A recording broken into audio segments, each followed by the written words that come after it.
Warahmatullahi wabarakatuh. Alhamdulillah wassalatu wassalamu ala Rasulillah wa ala alihi wa sahbihi wa man tabi'ahu wa mawalah. Yang sama-sama kita hormati Bapak PJ Bupati Bengkalis, Bapak Haji Syahrial Abdi beserta rombongan. Kemudian hadir bersama kita Ketua DPRD Kabupaten Bengkalis Al-Mukarram Ustadz Haji Khairul Umam. Beliau kakak kelas saya angkatan 1991 di Al-Azhar Kairo, Mesir. Kemudian yang saya hormati Ibu Ketua Sekolah Tinggi Ilmu Ekonomi Syariah Bengkalis, Ibu Khadijah Ishak, Master Syariah, beserta seluruh civitas akademika, ketua jurusan, dosen, mahasiswa-mahasiswi. Kemudian hadir juga bersama kita Bapak Dandim, kemudian Ketua Badan Amil Zakat Nasional Kabupaten Bengkalis Al-Mukarram Ustadz Haji Ali Ambar LCMA. Beliau senior, kakak kelas saya angkatan 1996. Ketua DPRD 91, Ketua Basnas 96, yang ceramah 98. Jadi kami reuni kecil-kecilan di Sekolah Tinggi Ilmu Ekonomi Syariah. Bapak-bapak, ibu-ibu, hadirin hadirat, alim ulama, cerdik pandai, tokoh masyarakat yang besar tak dihimbau gelar, yang kecil tak disebut nama, insya Allah kita semua dimuliakan Allah Subhanahu wa Ta'ala. Amin ya rabbal alamin. Nabi Muhammad SAW punya ayah namanya Abdullah. Abdullah itu punya ayah namanya Abdul Muttalib. Abdul Muttalib itu punya ayah namanya Hashim. Hashim itu punya ayah namanya Abdi Manaf. Abdi Manaf itu punya ayah lagi namanya Qusay. Qusay itu orang pertama yang mendirikan Darun Nadwah. Dar artinya rumah, Nadwah artinya rumah pertemuan. Kalau kita sekarang di kehidupan modern ini, parlemennya, tempat berkumpulnya kepala suku yang ada di Makkah, itu berkumpulnya di Darun Nadwah. Darun Nadwah itu tidak dibangun oleh negara, tapi dibangun oleh person. Person itu bernama Qusay. Qusay itu kakek Nabi yang kelima, Abdullah bin Abdul Muttalib bin Hashim bin Abdi Manaf bin Qusay. Saya mau menunjukkan bahwa Nabi Muhammad SAW adalah keturunan orang yang punya kemapanan secara ekonomi. Oke, selesai Qusay. Nabi SAW punya ayah namanya Abdullah. Abdullah punya ayah namanya Abdul Muttalib. Abdul Muttalib itu yang mengurus siqayatul haji wa imaratul masjidil haram. Jadi di Makkah itu penjaga kunci Ka'bah, sekaligus mengurus air minum jamaah haji, sekaligus memakmurkan kemakmuran Masjidil Haram. Karena sebelum Nabi Muhammad datang pun orang musyrik jahiliyah itu memang berkumpul setiap tahun melaksanakan haji. Karena haji sudah ada sejak zaman Nabi Ibrahim alaihissalam. Hanya saja haji mereka masih bercampur dengan kesyirikan. Nabi Muhammad datang membersihkan, bukan membuat ibadah haji, tapi membersihkan ibadah haji. Jadi siapa saja yang datang, makannya, minumnya, itu ada donatur besar. Dan donatur besar itu bernama Abdul Muttalib, dan itu kakek Nabi Muhammad SAW. Lagi-lagi keluarga Nabi itu adalah keluarga yang mapan secara ekonomi. 3. Ketika turun ayat tentang riba, la ayyuhalladzina amanu la ta'kulur riba ad'afan mudha'afah. Jangan kamu makan riba yang berlipat-lipat. Maka riba yang pertama yang diharamkan adalah riba Abbas. Abbas itu adalah adik kandung dari Abdullah, saudara kandung dari Abdullah bin Abdul Muttalib. Paman Nabi, seorang kredit, pemberi pinjaman, membungakan uang. Banknya di kota Makkah itu paman Nabi. Bank yang paling besar itu adalah paman Nabi. Pendiri Darun Nadwah, kakeknya yang kelima. Penyantun jamaah haji, pemberi air minum, kakeknya Abdul Muttalib. Riba, yaitu pemberi pinjaman uang terbesar, juga pamannya, yaitu Abbas bin Abdul Muttalib. 4. Nabi yatim piatu. Ayahnya meninggal ketika dia berusia 2 bulan. Begitu disebutkan oleh Imam Al-Barzanji, Imam Abu Ja'far Al-Barzanji, dalam syair Barzanji yang selalu dibaca orang Melayu setiap mengayun anak akikah, setiap malam berinai menikah, itu selalu dibaca Barzanji, tidak menunggu maulid Nabi. Maulid, syair maulid dibaca pada saat Barzanji. Walamma tamma min hamlihi syahrani ala ashhuril aqwalil marwiyah tufiya bil madinatil, dengan lagu khas orang Melayu. Walamma tamma min hamlihi syahrani ala ashhuril aqwalil marwiyah tufiya bil madinatil munawwarati abuhu Abdullah, kata orang Melayu. Di situ orang kalau sudah mendengar itu, yang terbayang orang kulit kuning panggang ayam. Karena malam berhatam kaji, malam berinai, malam mengayun anak. Padahal sebenarnya di sana sedang cerita tentang ekonomi. Pada usia 2 bulan dia dalam kandungan, meninggallah ayahnya di kota Madinah. Meninggal dalam rangka apa? Dalam rangka bisnis dagang. Poin yang keempat, bahwa ayahnya meninggal dalam perjalanan dagang, dalam perjalanan berjualan. 5. Nabi menikah dengan Khadijah. Umur Khadijah 40 tahun, Nabi 25 tahun. Bagaimana mungkin seorang laki-laki ganteng umur 25 tahun mau dengan perempuan janda umur 40 tahun, jaraknya 15 tahun. Itu menunjukkan bahwa Khadijah itu cantik sekali. Kenapa dia cantik? Karena duitnya banyak. Orang berduit itu biasanya cantik, walaupun ada juga tak cantik berduit. Tapi yang jelas Nabi mau dengan Khadijah. Khadijah itu ibu kita, Ummul Mukminin, wa azwajuhu ummahatukum. Istri Nabi itu adalah ibu kamu. Makanya tidak boleh menikahi istri Nabi ketika Nabi sudah meninggal. Khadijah itu ibu kita dan dia sangat cantik. Maka menikah dengan Nabi. Pertemuan Nabi dengan Khadijah itu pertemuan bisnis. Karena yang punya barang-barang itu Khadijah, yang membawanya berjualan berdagangan itu Nabi Muhammad SAW. Khadijah heran, kenapa barang ini laku keras. Akhirnya dia tanya ke Maisarah. Maisarah itu laki-laki, sampai di Bengkalis jadi perempuan. Maisarah, kenapa barang ini laku terus? Aku mau jumpa sama orangnya, siapa yang menjualkan? Kata Maisarah, itu orangnya. Mana orang yang menjualkan barang-barang itu yang selalu laku, harganya bukan main? Itu orangnya. Begitu Khadijah menengok Nabi SAW, nampak itu orangnya. Iya, sampaikan sama dia, aku mau nikah dengan dia. Lalu kemudian Maisarah pun menyampaikan, Muhammad SAW, ini yang punya barang-barang selalu kita bawa ini suka dengan engkau dan dia mau menikah dengan engkau. Nabi pun menyampaikan ke paman-pamannya. Lalu kemudian dipinanglah Khadijah, maharnya 20 ekor onta. 1 ekor onta itu, yang tahu harga onta ini Ustadz Ali Ambar, karena dia banyak ngurus onta dulu. Kalau 1 ekor onta 50 juta kali 20 ekor itu berarti 1 miliar. Saya terus terang segan mau menyampaikan cerita mahar 1 miliar nih, soalnya ini berpengaruh kepada anak-anak muda yang mau nikah nanti menaikkan harga mahar. Tapi nanti akan saya bacakan juga hadis yang menganjurkan mahar murah, jangan khawatir. Cuman saya mau bercerita bahwa Nabi jumpa Khadijah itu urusan bisnis ekonomi, dan maharnya 1 miliar. Kalau dihitung lagi dengan beberapa uqiyah emas, beberapa on emas, mahar nikah itu lebih dari 1 miliar. Lalu sekarang anak-anak umat Islam menikah dengan seperangkat alat sholat dan kitab suci Al-Quran. Betapa jatuhnya harkat martabat perempuan. Mudah-mudahan ibu yang sudah menikah dengan bapak pulang dari sini tidak menuntut lebih gara-gara cerita ini.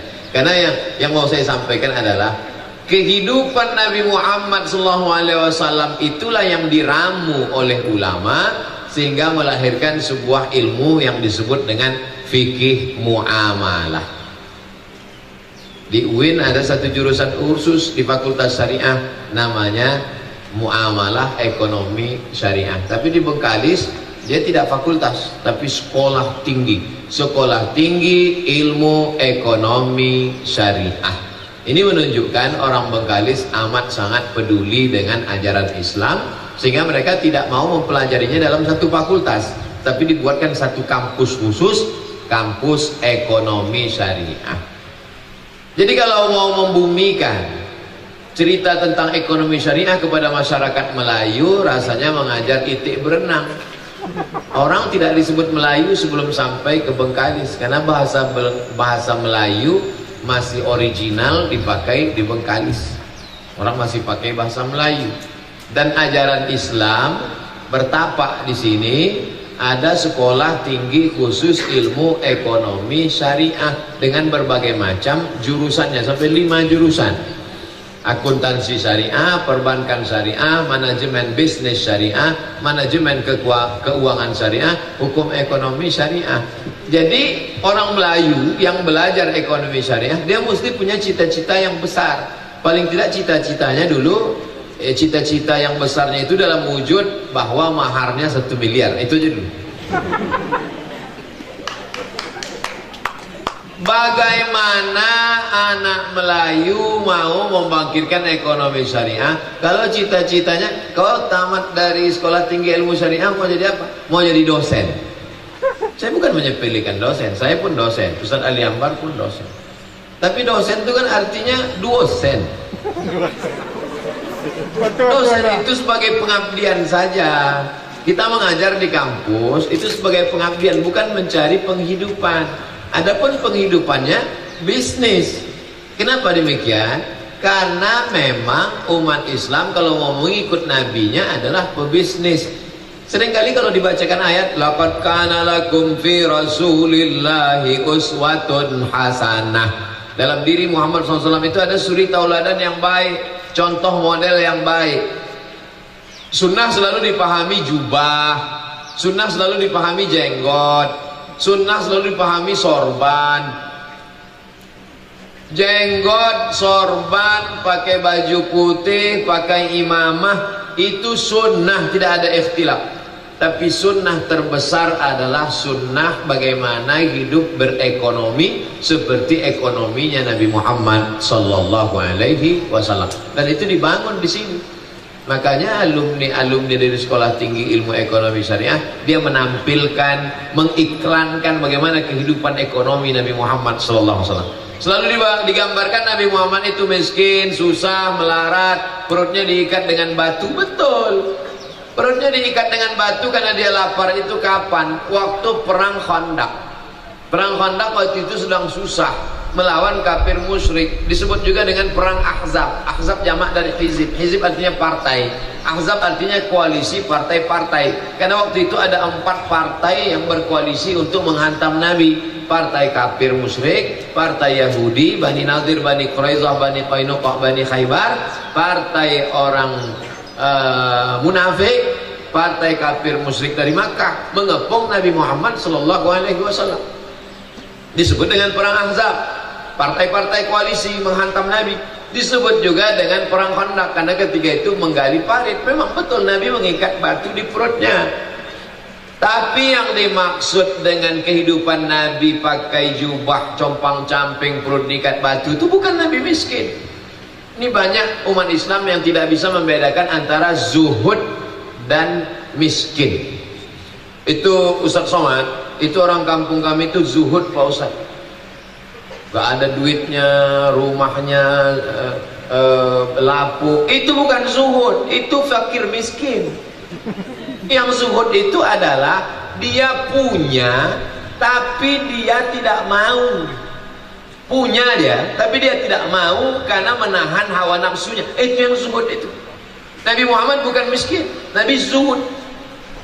Ada Nabi itu punya. Nabi punya. Baca kitab Ar-Rahiq Al-Maktum, ditulis Syekh Sofiyur Rahman Al-Mubarakfuri. Apa bunyi teksnya?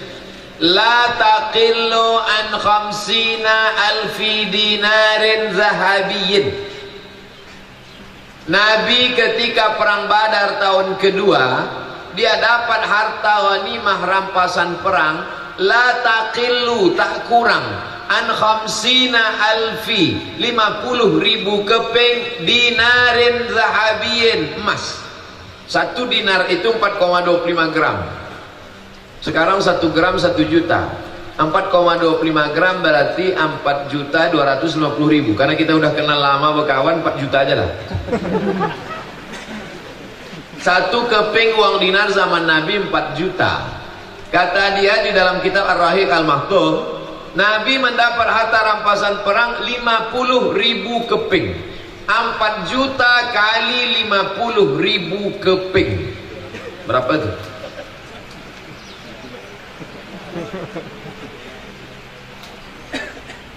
Berapa ya? 4 juta kali 50.000. 200. Hah? 200 miliar? Ya. 200 M. 200 M. 4 juta kali 50.000 keping, 200 miliar. 200 miliar dapat harta rampasan perang. Berapa jatah Nabi Muhammad sallallahu alaihi wasallam? Wa'lamu annama ghanimtum min syai'in fa inna lillahi khumusahu. Nabi mendapat jatah khumus. Khumus 1/5, 20% jatah Nabi.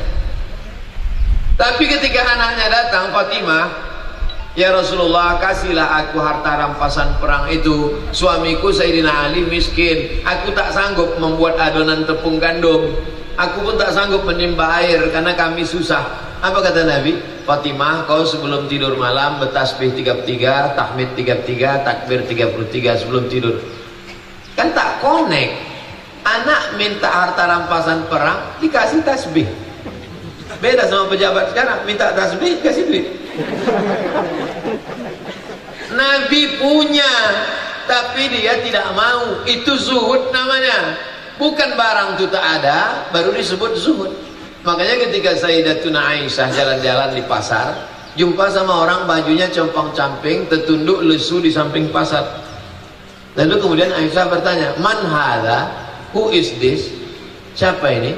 Dijawab sama orang di situ, huwa azhadun nas. Inilah orang yang paling zuhud. Kata Aisyah, karena Umar azhadun nas. Umar bin Khattab itu orang paling zuhud. Idza takallama asma', kalau bicara suaranya lantang. Idza masya asra', kalau berjalan langkahnya tegap. Wa idza daraba auja', kalau memukul pukulannya keras. Umar bin Khattab itu kalau memukul mati orang sekali pukul. Kalau dia melangkah, langkahnya tegap. Kalau dia bicara, bicaranya lantang. Itulah zuhud. Bukan yang bawaan mau mati. Ini umat Islam nih kadang sebelum hijrah bukan main lagi, petantang petenteng. Begitu udah pengajian, letoy macam mau masih. Masih tanya, kau kenapa? Aku hijrah. Bukan hijrah, kelaparan. Pahami dengan baik apa itu zuhud, supaya kita tidak terjebak pada jebakan setan. Kau sudah zuhud, kau sudah qanaah, kau sudah ridho, kau sudah tawakal, kau sudah tasawuf. Itu bukan tasawuf. Tasawuf adalah ulama-ulama yang punya harta, tapi dia tidak larut oleh harta. Nah, ini perlu kita bangkitkan pemahaman yang disebut dengan meluruskan pemahaman. Main otak setting, main setting, main otak. Otaknya, pemikirannya mesti dibetulkan. Kalau tidak nanti dhalla wa adalla. Kalau tidak nanti akan menyesatkan umat.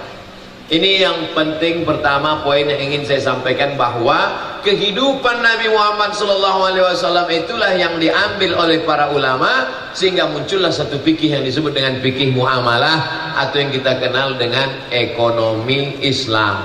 Kenapa pakai kata syariah? Nah, ini pun perjuangan yang luar biasa. Di mana-mana namanya Islamic Bank. Tidak ada syariah bank. Yang dipakai itu di mana-mana Islamic Bank. Lalu kenapa kita pakai istilah bank syariah? Pergilah ke Malaysia, Islamic Bank. Begitu juga dengan di Qatar, di Mesir, dipakai Islamic Bank. Ketika zaman Pak Harto, tidak boleh bawa-bawa Islam, karena waktu itu tekanan luar biasa. Maka datanglah ulama bersiasat. Mereka mau menjebolkan ekonomi syariah, bank syariah. Kalau dipakai Islamic, oh tak boleh pakai Islamic. Jadi pakai apa? Bank syariah. Ah, syariah boleh, Islamic tak. Inilah bongaknya mereka. Sama macam mau mengurus masjid di daerah muslim minoritas. Kalian di sini punya masjid, masjid nggak ada Pak Ustadz, yang ada surau. Kenapa surau? Tapi ada sholat Jumat. Kalau kami urus izin masjid, tak bisa berdiri. Tak boleh membangun masjid di kawasan muslim minoritas. Mereka usus surau. Surau boleh, masjid tak boleh. Kan bodoh. Maka itulah asal muasal kenapa kita pakai ekonomi syariah. Sebetulnya itu adalah Islamic ekonomi Islam, tapi karena bersiasat ulama-ulama kita mengakal-akali itu, akhirnya terjadilah dia. Maka nama banknya pun tidak dipakai bank Islam, tapi bank syariah. Apa yang dipakai? Bank muamalah. Datanglah mereka menghadap. Ketika itu sebagian pejabat sudah mulai taubat, muncullah IJMI, Ikatan Cendekiawan Muslim, perjuangan Bapak almarhum B.J. Habibie beserta para ulama Majelis Ulama Indonesia, Nahdlatul Ulama, Muhammadiyah, ormas-ormas datang menghadap Pak Presiden, kami mau membuat bank Islam. Apa namanya? Nah, bank muamalah. Kalau bawa Islam, oh tak boleh Islam. Bank apa? Bank muamalah. Sampai Pak Harto pun berapa kali salah sebut waktu itu. Bank mualamat katanya. Mau bilang bank muamalat, bank mualamat. Akhirnya berdirilah perjuangan umat Islam itu. Bersiasah. Politik dalam Islam disebut dengan siasah. Makanya politik Nabi itu pun diramu menjadi sebuah ilmu. Itu yang dikenal dengan fikih siasah. Sampai hari ini belum ada itu. Sekolah tinggi ilmu politik Islam belum ada. Tapi satu jurusan di UIN sudah ada. Namanya Fakultas Syariah, nama jurusannya Jinayah Siasah. Itu tidak ada dalam agama lain.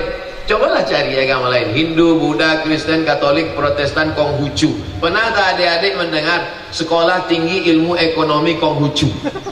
Tak ada. Sekolah tinggi ilmu politik Konghucu? Tak ada.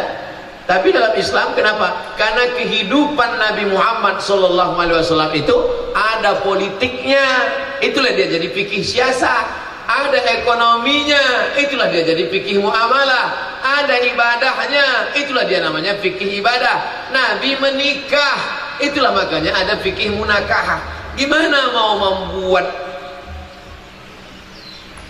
kalau tidak dilakukan oleh nabinya? Makanya kehidupan Nabi itu seperti permata yang punya banyak sisi. Ada sisi tasawufnya, ada sisi jihadnya, ada sisi kerasnya, ada sisi lunaknya. Kebetulan sekolah tinggi ilmu ekonomi syariah Bengkalis mengambil aspek ekonominya.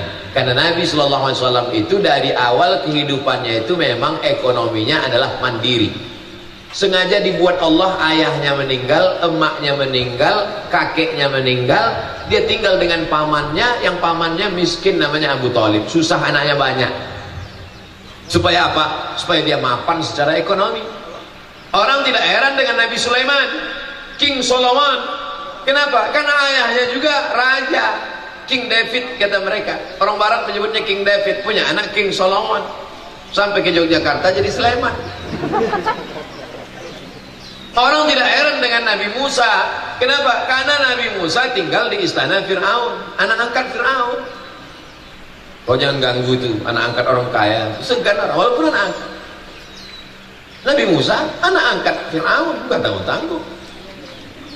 Nabi Muhammad SAW tidak. Maka Nabi Muhammad itu from zero to hero. Dari anak yatim yang tidak punya apa-apa tapi bisa menguasai seluruh dunia. Bahkan dia adalah Sayyidul Kaunain Wathaqalain, Sayyidul Anbiya wal Mursalin, Sayyidul Khalqi Ajmain. Allah Ta'ala mau tunjukkan dia dari tidak punya apa-apa, ayah tak ada, emak tak ada, datuk tak ada, paman susah, tapi bisa. Kenapa? Dia mandiri. Dia beternak. Dia membawa kambing-kambing orang Makkah, mengambil upah makan kambing.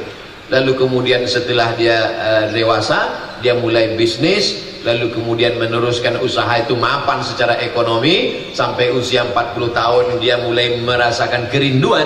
Karena secara ekonomi dia sudah rumah sudah, nikah sudah, anak sudah, kendaraan sudah, ada satu kerinduan. Maka dia bertahanus menyepi di Jabal Nur pada usia 38, tak terjadi apa-apa. 39 tak terjadi apa-apa. 40 barulah terjadi sesuatu yang luar biasa.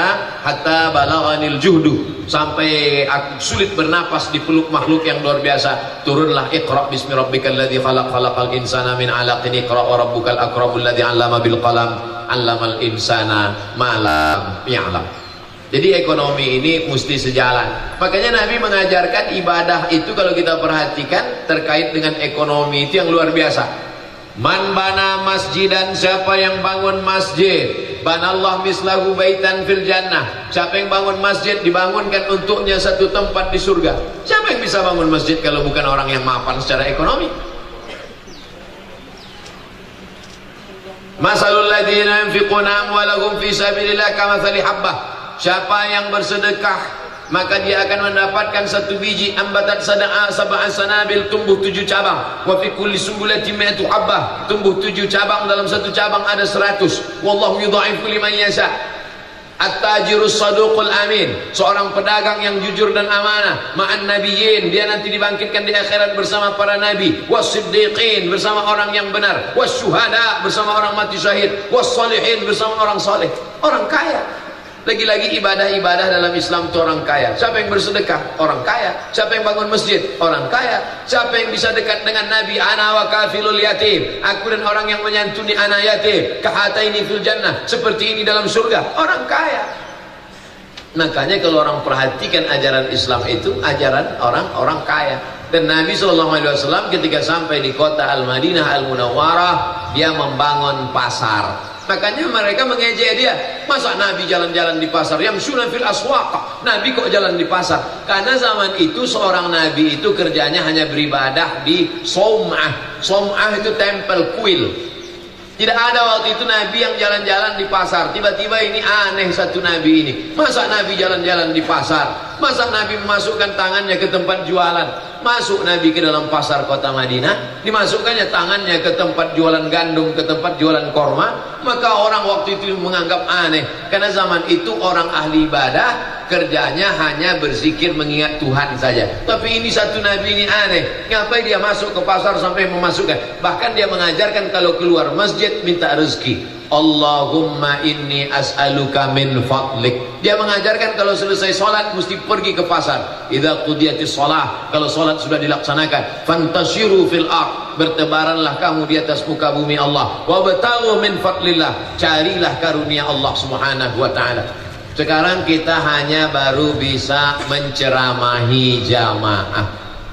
Tanggung jawab ekonomi syariah ke depan adalah mengelola jamaah.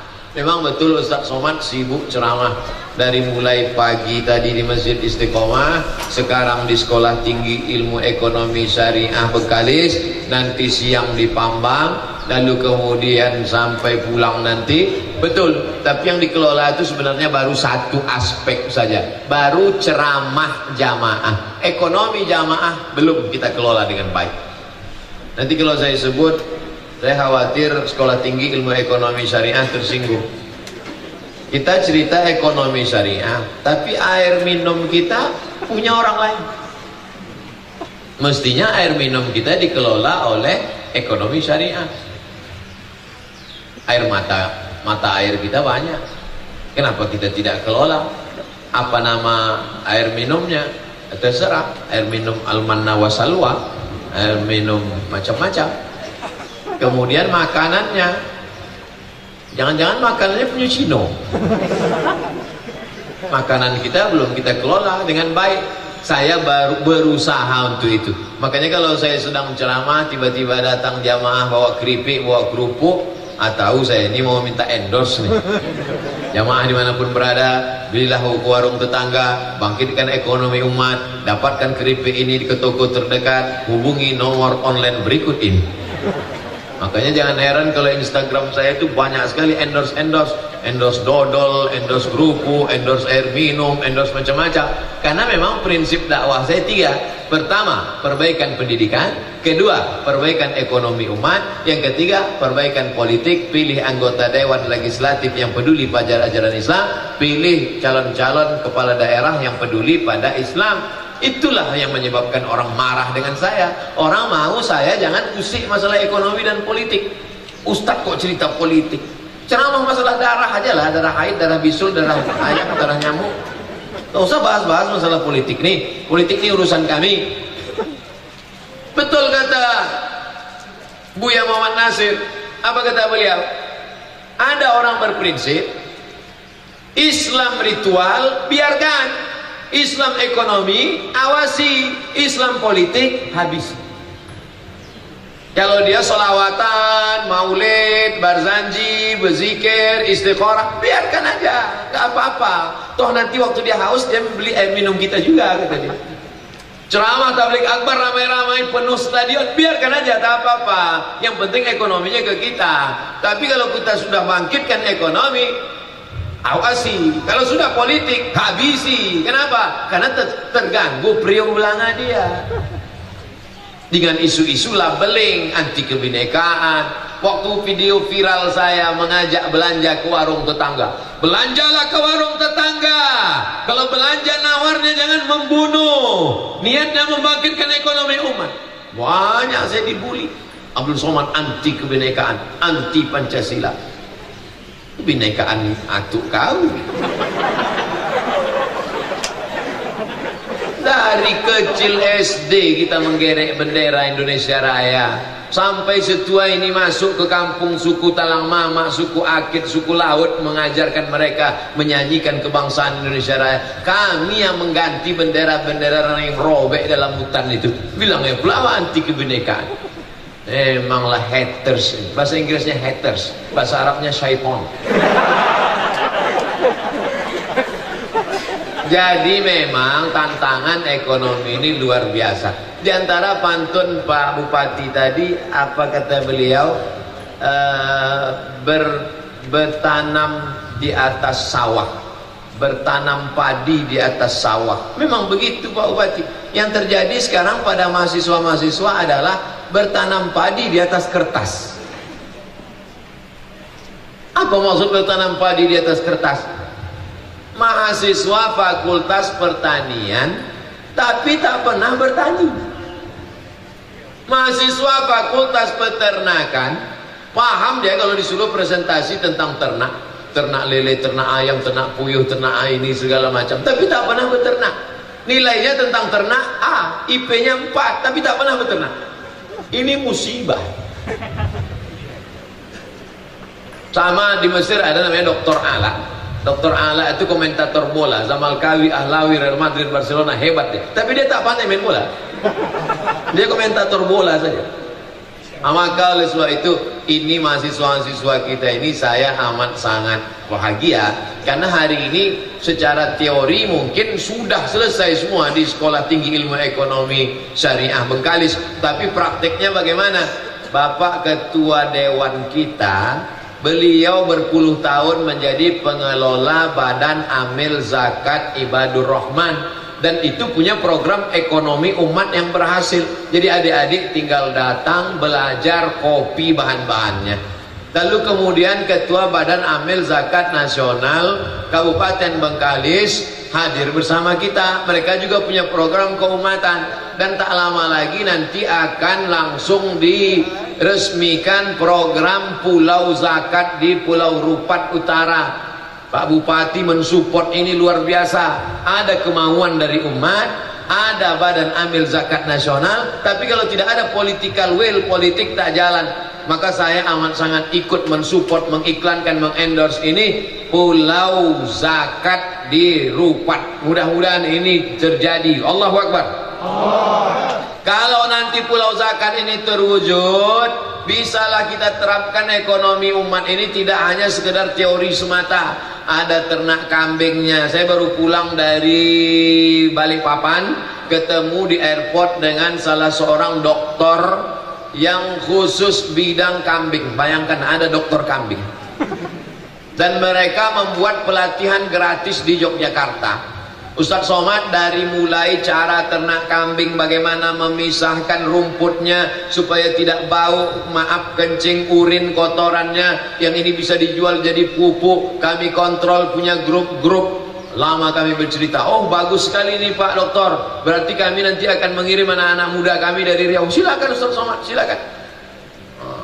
Ini anak-anak muda ini mesti dimotivasi dia dengan bantuan Badan Amil Zakat Nasional, dikirim anak-anak muda Riau ke Yogyakarta belajar tentang kambing tadi, barulah dikembangkan nanti di Rupat Utara, sehingga keperluan kambing untuk Riau kita bisa, karena kita tidak bisa lepas dari kambing. Akikah anak kambing, belum ada akikah pakai ayam lagi.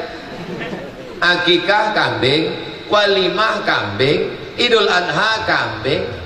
Mau acara nikah potong kambing, tapi kita tak tahu kambing kita entah dari mana, entah siapa yang motong, entah kambing mana. Jangan-jangan kambing ini kambing oplosan.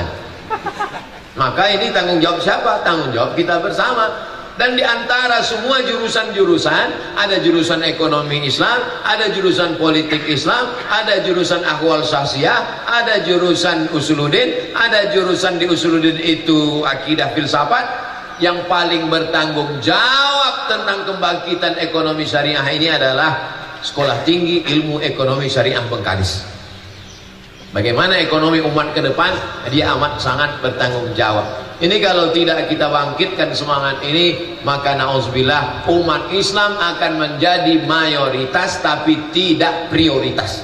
Dia memang mayoritas, tapi dia hanya seperti yang dikatakan Nabi, seperti buih di tengah lautan saja.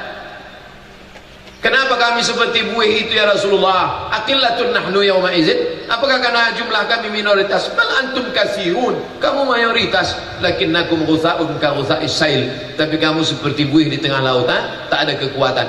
Saya selama ini dengan tablik akbar itu, dengan pengajian kuliah umum, sebenarnya ingin menjadikan bagaimana kerumunan ini menjadi sebuah kekuatan. Bagaimana kerumunan tidak hanya sebatas kerumunan, karena orang tidak takut pada kerumunan. Yang ditakutkan orang adalah kekuatan orang berkerumun yang ada komandonya. Sholat itu bukan berkerumun, karena sholat itu ada imamnya. Kalau sudah takbir kata imam, ikut semuanya. Allahu Akbar, Allahu Akbar, Assalamualaikum warahmatullah. Semuanya membatalkan sholatnya. Sholat bukan kerumunan, tapi sholat adalah ada komando dan kekuatan. Ketika hanya berkerumunan, orang tidak akan takut, tidak akan ngeri. Tapi kalau sudah ada komandonya, beli kambing ke Rupat Utara, beli ikan ke Rupat Utara, maka insya Allah saya bagian endorse-nya. Saya berharap terwujudlah pulau zakat, di sana dikembangkan ekonomi umat. Yang punya kerajinan-kerajinan handicraft, yang punya kerajinan-kerajinan batik, dari mulai ternak ikan sampai ke ternak kambing, lalu kemudian ternak ayam, lalu kemudian pengolahan air minum. Yang mahal ini kan untuk iklan Pak Ustadz. Itulah gunanya Instagram kita itu banyak followernya. Itulah gunanya channel Ustadz Abdul Somad official, subscribe, like, and share.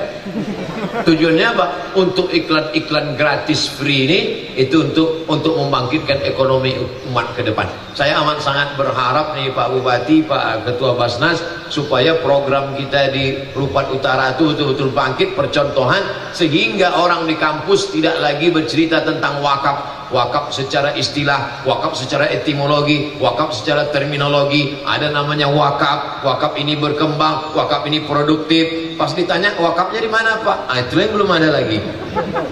Kita mau real, nyata. Jangan sampai kita menjelaskan wakaf sama seperti tafsir surat Al-Jin. Tak nampak barang, jadi awang-awang. Maka kalau berhasil dah ini, maka ini akan mengangkat tidak hanya harkat martabat umat Islam, tapi juga ilmu-ilmu keislaman, sehingga Sekolah Tinggi Ilmu Ekonomi linknya ini dipertemukan. Makanya saya senang sekali hari ini bertemu, ada hadir semuanya, disupport dengan Pak Bupati, lalu kemudian Bapak anggota Dewan. Kalau sudah Bupati setuju, anggota Dewan setuju, maka selesai, itu clear. Shadaqallahul azim, itu sudah selesai. Tapi kalau tidak digerakkan oleh anak-anak muda, ini tidak akan jalan. Saya dengan segala kesibukan tablik akbar dan pengajian, Ustadz Ketua Basnas juga sibuk dengan segala macam program-program ke depan. Maka siapa yang bisa melaksanakan ini? Dulu saya berpikir KKN itu, KKN sebulan 2 bulan itu kurang efektif. Kita kalau memang betul mau melahirkan sarjana yang siap tempur di tengah masyarakat, nanti ke depan mereka jangan lagi KKN sebulan 2 bulan, terjunkan mereka ke Rupat Utara ini setahun. Pulang memang betul-betul ahli mereka. Kalau dia peternak kambing betul. Kalau paham dia ekonomi, dia memang menguasai ilmu-ilmu ini semua. Menulis buku dia sanggup, bekerja di bank syariah dia sanggup, akuntansi syariah oke, perbankan syariah oke, manajemen bisnis syariah oke, manajemen keuangan syariahnya mantap, hukum ekonominya mantap, tapi dia tidak teoritis, tapi dia praktikal, praktek langsung nyata di tengah masyarakat. Saya masuk ke suku Akit, ke suku Talang, ke Kepulauan Riau, lalu kemudian ke Indragiri Hulu, sudah melihat dengan nyata bahwa masyarakat amat sangat perlu orang yang punya ilmu praktek langsung. Orang tua-tua di atas, kalau mau berwudu turun ke bawah. Siapalah yang bisa menaikkan air dari bawah ini naik ke atas? Kalau bukan orang dari sekolah tinggi teknik, dari politeknik. Makanya di beberapa politeknik saya ceramah, saya sampaikan itu. Politeknik di Palembang, kemudian di politeknik beberapa tempat. Kalian kalau memang betul hebat politeknik kalian, buatkanlah. Saya naik sampan 7 jam dari tepi sungai baru sampai ke kampung suku Talang Mama di dalam. Dan kenapa bisa lama sekali? Karena kalau air surut, sampan itu bahkan pecah, sampan itu karena belaga dengan batu. Tapi kalau bisa kalian alihkan kipas sampan itu dari dalam air naik ke atas, macam sampan di sungai Amazon di film-film itu, bisa lebih cepat. Artinya apa? Mereka mesti punya praktek lapangan. Jadi tidak ada lagi mahasiswa KKN pergi sebulan ke kampung ini main-main poli, tinggal di rumah, mengganggu anak gadis, balik hamil. Tak ada untungnya, tak ada dampaknya. Coba kalau memang betul dia petani, setahun di dalam. Mak, ya, aku mau bercocok tanam di Rupat Utara setahun, tolong jangan kirim belanja. Kalau 2 bulan tak ada SMS, berarti kirim Fatihah aja lah. Emang betul-betul nyata. Dan yang melakukan itu adalah Sekolah Tinggi Ilmu Dakwah Muhammad Nasir. Jadi Jakarta ada namanya Sekolah Tinggi Ilmu Dakwah Muhammad Nasir, Buya Muhammad Nasir almarhum. Dan mereka ini tidak mengeluarkan ijazah sebelum anak-anak ini berhasil berdakwah setahun di dalam suku pedalaman, dari mulai Sabang sampai Papua, wilayah timur Indonesia. Dan untuk di Riau dimasukkan mereka ke suku Akit, suku Laut, suku Talang, Talang Mama, Talang Perigi, Talang Jerinjing, Talang Durian dan lain sebagainya. Supaya apa? Supaya ilmunya itu memang betul-betul ilmu terapan, semua aspek, termasuklah ilmu dakwah ini. Berapa banyak orang sekolah di jurusan dakwah tapi tak pernah berdakwah. Dia hanya mengkaji dakwah saja. Dakwah menurut etimologi, dakwah menurut terminologi dakwah. Apalah bedanya kita dengan orientalis? Orientalis pun ahli sekali tentang Islam. Slok Horgronya itu hebat tentang Islam. Solat menurut etimologi, solat menurut terminologi, solat qobliyah, solat ba'diyah, solat sunat, solat wajib, rukun, syarat, wajib. Tapi tak pernah solat. Untuk apa pakar Islam walaupun namanya? Itulah yang dikecam Allah dalam Al-Quran. Kabura maqtan innallahi an taqulu ma la taf'alun. Kamu bicara tentang ekonomi umat, tapi kamu tidak membangkitkan ekonomi umat. Jadi kalau orang paham tentang konsep ini, dia tidak akan ngejek. Masa ustaz jualan topi UAS, baju UAS, handicraft UAS, tasbih UAS, video UAS? Apa ini ustaz kok jualan? Tapi kalau dia paham tentang konsep ekonomi dalam Islam, oh, Ustadz sedang mengajar tidak hanya berteori tapi praktek langsung di tengah masyarakat. Hari ini alhamdulillah mahasiswanya ada. Otak daripada ekonomi itu berada di kampus. Otak ekonomi syariah itu di kampus. Salah satu kampusnya adalah Kampus Sekolah Tinggi Ilmu Ekonomi Syariah Bengkalis. Allahu Akbar. Tapi otak ini kalau tidak ada tangan, tidak ada kaki, tak bekerja. Otak aja. Lama-lama bisa jadi otak-otak.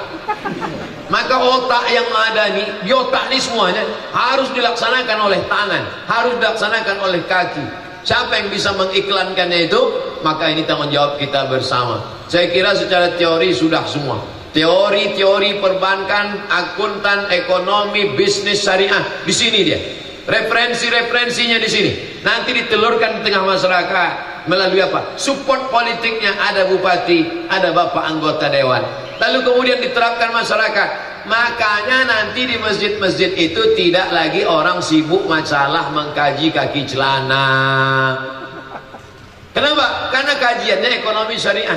Assalamualaikum jamaah sekalian. Malam ini kajian kita dari maghrib ke isya adalah membahas tentang permodalan syariah. Kalau ada orang yang punya modal, berapa nanti bagi hasilnya?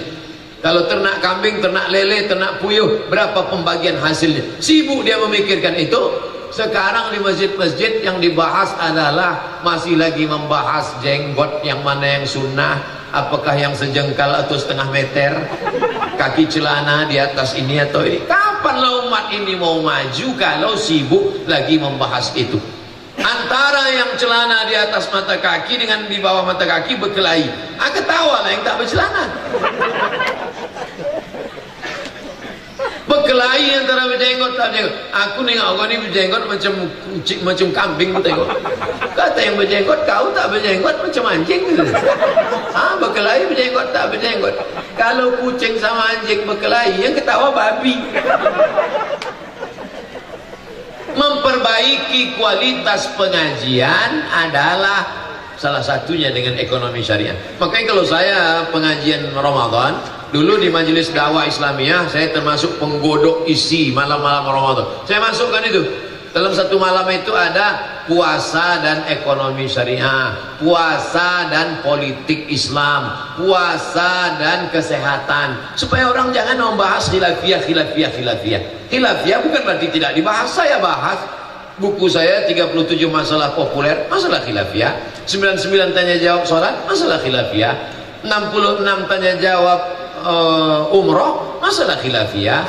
33 masalah sakratul maut. Sebetulnya saya sebutkan itu untuk iklan jualan buku saya juga. Nah, jamaah yang dimuliakan Allah Subhanahu wa taala, saya kira saya sudah bahaskan dari mulai kehidupan Nabi Muhammad SAW, sampailah teori, sampailah praktek, sampailah cita-cita kita ke depan. Mudah-mudahan apa yang kita lakukan ini diridhoi Allah Subhanahu wa taala. Tadi saya mulai jam 10, sekarang jam 11 kurang 5. 60 menit saya bicara. Ini pertanyaan. Bagaimana hukumnya masuk PNS dengan cara menyogok?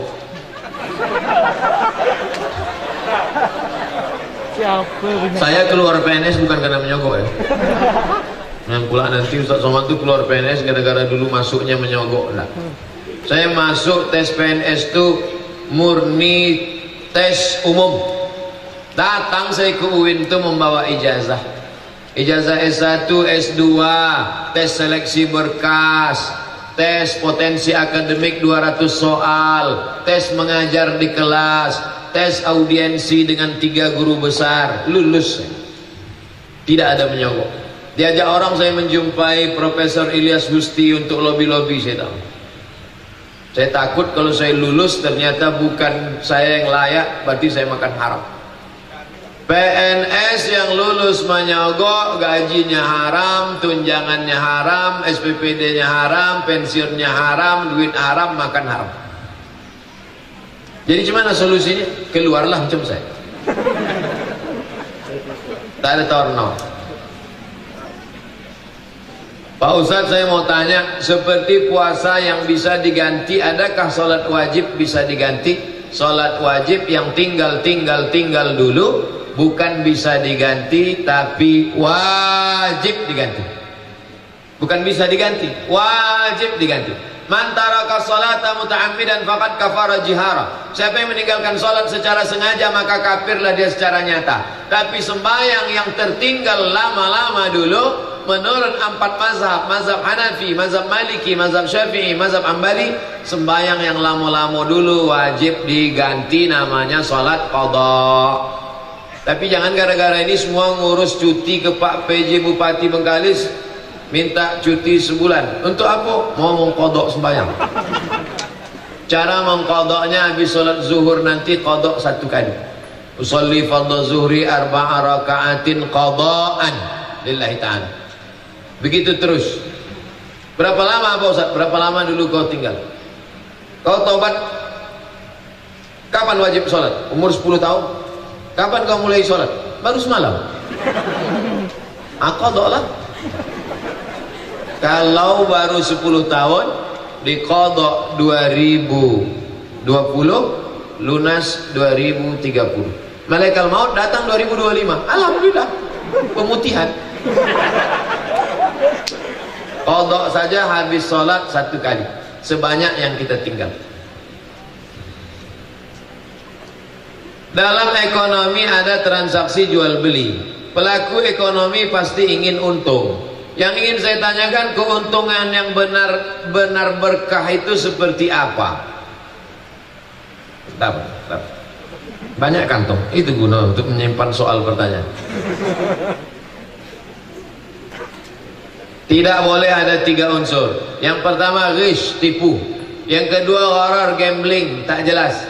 Yang ketiga adalah zulm, aniaya. Selama tidak ada 3 unsur maka jual beli sah.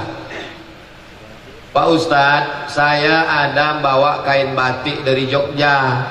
Saya beli di Jogja, harganya semeter ini 15.000. Saya jual di Bengkalis 150.000. 100% ngambil untung. Sah. Selama tak ada unsur tipu. Sampai dia ke Bengkalis dijualnya. Ini batik dari Jogja 150.000 semeter. Dibeli orang. Sah. Tak ada unsur tipu. Tapi kalau dia bilang, belilah batik ini, inilah yang dipakai Nyi Roro Kidul dulu,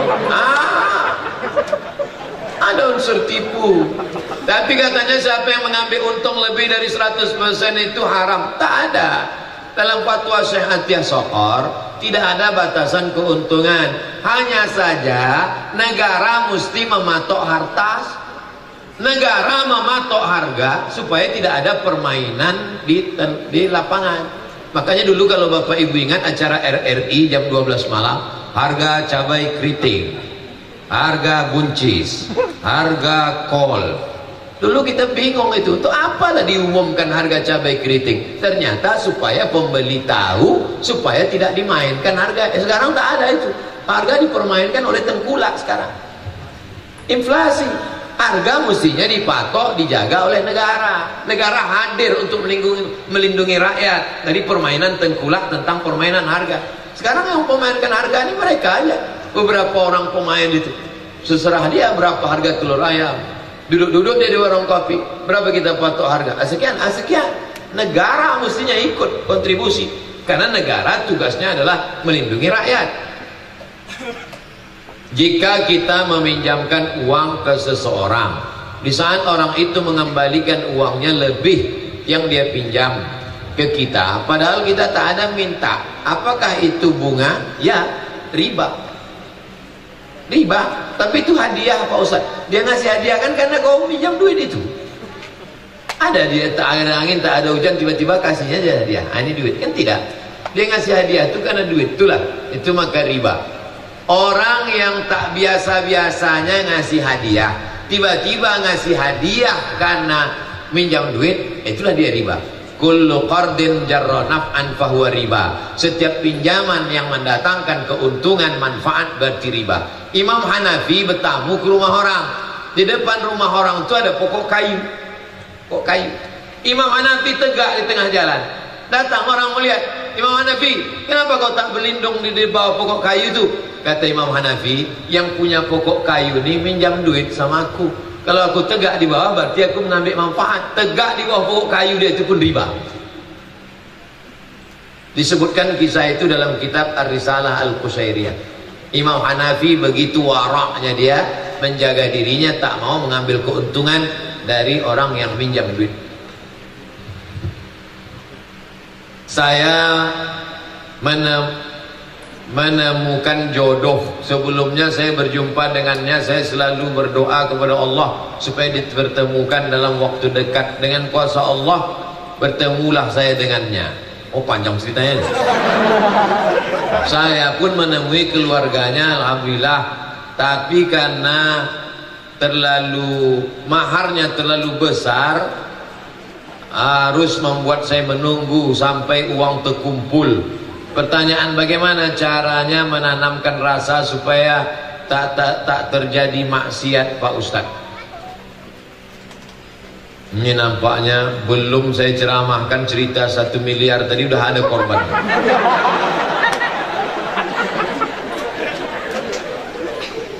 Saya ceramah di Masjid Ar-Rahman depan Surya Dumai Pekanbaru. Datanglah ibu-ibu, Ustadz Somad, anakku mau nikah tapi dia masih honorer, kularang dia nikah. Kenapa ibu larang? Saya mau anak saya ini punya kepribadian dulu baru nikah. Rumah pribadi, mobil pribadi. Saya tanya dia, ibu jawab jujur ya. Ya, anak ibu ini tiap malam minggu, malam ahad jalan-jalan sama pacarnya. Ya, setiap malam dia jalan-jalan sampai dia menikah, ibu menanggung dosa maksiat. Mana ada dia buat dosa Pak Ustaz? Dia cuma makan bakso gitu. Mana pula ibu tahu? Entah apa-apa kerja mereka. Wahai bapak ibu yang punya anak gadis, anak lajang, jangan kalian fasilitasi anak kalian untuk berzina. Asal udah datang dia sekali dua kali ke rumah, tanya kapan kau pinang anakku ini. Iyakunu fuqara yughnihimullah. Kalau dia fakir miskin susah, tolong dia, insya Allah dibukakan Allah pintu rezeki. Turunkan harga mahar. Sebaik-baik perempuan aqalluha mahran, yang paling murah maharnya.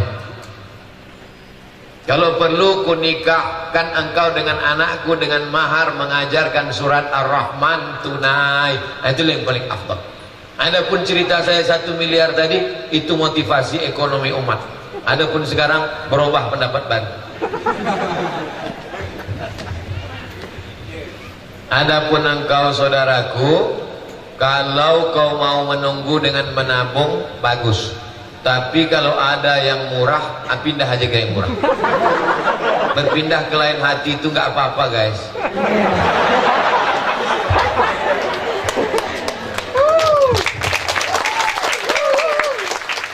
Banyak yang setuju nampaknya. Itulah kaji kita pada kesempatan ini, mudah-mudahan bermanfaat buat kita dan umat. Ala hazihi niyah wa kulli niyatin salihah. Al-Fatihah. A'udzubillahi minasyaitonir rajim. Bismillahirrahmanirrahim. Alhamdulillahirabbil alamin arrahmanir rahim maliki yaumiddin.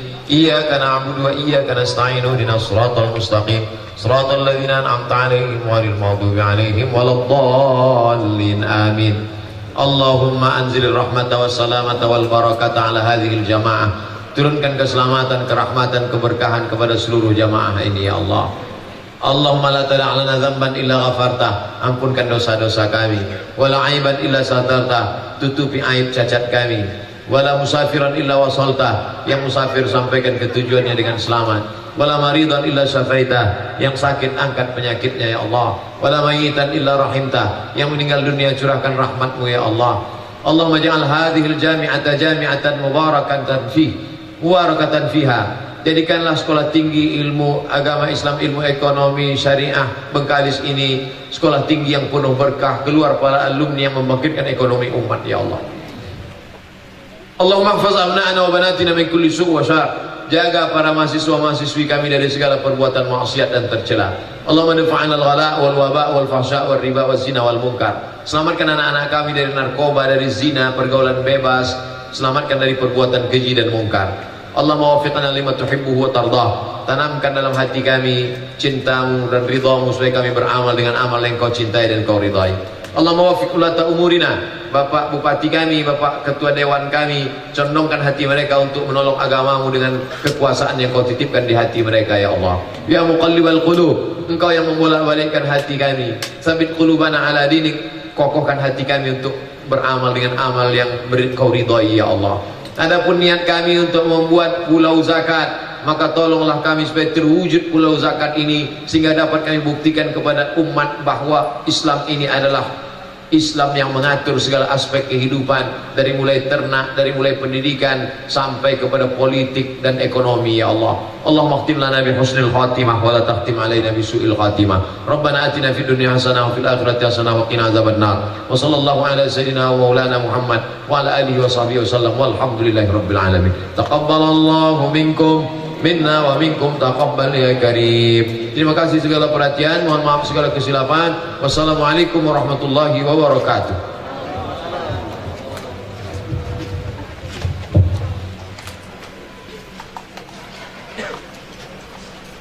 Bapak Ibu, Cincik, tuan-tuan dan puan-puan, majelis kuliah umum yang mulia. Selanjutnya kita saksikan penyerahan cenderamata dari salah seorang mahasiswa Sekolah Tinggi Ilmu Ekonomi Syariah Bengkalis kepada Al-Ustadz